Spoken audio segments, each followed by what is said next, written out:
Assalamualaikum warahmatullahi wabarakatuh. Ini perkenalkan diri, nama saya Komarudin Hidayat, di NPM 3 bersama Mas 229 dari kelas A. Ini saya akan mengajarkan teman kepada saya untuk responsi machine learning, yaitu judul materinya support vector machine atau SVM. Apa sih itu SVM? SVM merupakan salah satu metode dalam supervised learning yang biasanya digunakan untuk klasifikasi seperti support vector classification dan regresi support vector regression. Dalam pemodelan klasifikasi, SVM memiliki konsep yang lebih matang dan lebih jelas secara matematis dibandingkan teknik-teknik klasifikasi lainnya. SVM juga dapat mengatasi masalah klasifikasi dan regresi dengan linear maupun non-linear. SVM digunakan untuk mencari hyperlink terbaik dengan memaksimalkan jarak antar kelas. Hyperlink adalah sebuah fungsi yang dapat digunakan untuk pemisah antar kelas. Dalam 2D, fungsi yang digunakan untuk klasifikasi antar kelas disebut sebagai line weightage. Fungsi yang digunakan untuk klasifikasi antar kelas dalam 3D disebut sebagai plane similarity, sedangkan fungsi yang digunakan untuk klasifikasi di dalam ruang kelas di dimensi yang lebih tinggi disebut sebagai hyperlane. Kelebihan dan kekurangan. Kelebihannya, efektivitas pada dataset berdimensi tinggi. Yang kedua, margin pemisah kelas yang jelas. Yang ketiga, fungsi kernel yang beragam. Terus yang keempat ada hemat memori, dan yang terakhir generalisasi yang baik. Adapun kekurangannya yaitu pertama skalabilitas. Metode algoritma ini tidak efisien untuk dataset yang sangat besar karena membutuhkan pelatihan yang lebih lama dibanding algoritma lainnya. Terus kelas tumpang tindih. Metode algoritma ini bisa tidak berfungsi ketika terdapat banyak noise atau kelas target yang tumpang tindih.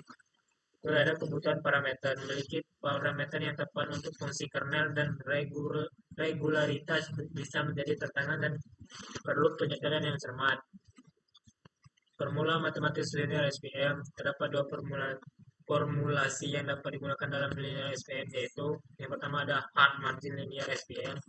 Formulasi ini digunakan ketika data diasumsikan dapat dipisahkan secara linear dengan sempurna, yang dimana tidak ada titik data yang salah klasifikasi atau berada dalam margin. Tujuan dari hard margin linear SVM ini adalah untuk menemukan hyperlane yang memaksimalkan margin antara dua kelas, memaksimalkan margin setara dengan minimalkan. Kedua, ada soft margin linear SVM. Dalam banyak kasus di dunia nyata, dan data tidak dapat dipisahkan secara linear dengan sempurna. Soft margin SVM mengatasi permasalahan ini dengan memperkenalkan variabel select, dibaca sebagai KSID, yang memperbolehkan beberapa titik data untuk salah klasifikasi atau berada di dalam margin. Sini ada contoh studi kasusnya. Ini visualisasi data contoh. Dikarenakan terdapat dua fitur E1 dan X2, maka dari itu B juga akan memiliki dua fitur W1 dan W2. Dan formulasi yang akan kita gunakan adalah sebagai berikut. Minimalkan dengan batasan. Berdasarkan batasan data, kita akan mendapatkan beberapa persamaan berikut ini. Pertama ada W1 plus W2 plus B lebih besar dari 1 untuk Y1 sama dengan 1, X1 sama dengan 1, X2 sama dengan 1. Yang kedua adalah min W1 tambah W2 min B lebih besar dari 1 untuk Y1 sama dengan min 1, X1 sama dengan 1, X2 sama dengan min 1. Yang ketiga ada W1 kurang W2 kurang B lebih besar dari 1 untuk Y1 sama dengan min 1 di X1 sama dengan kurang 1, X2 sama dengan 1. Yang keempat ada W1 plus W2 min B kurang lebih dari 1 untuk Y1 sama dengan min 1, X1 sama dengan min 1, X2 sama dengan min 1. Dari kapan persamaan data kita dapat mencari nilai W1, W2, dan B di belakang persamaan 1 dan 2.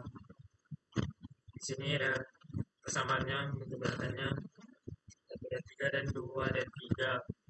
Sehingga kita mendapatkan persamaan hyperlane sebagai berikut. Sini. Mungkin itu saja yang bisa saya sampaikan. Wassalamualaikum warahmatullahi wabarakatuh.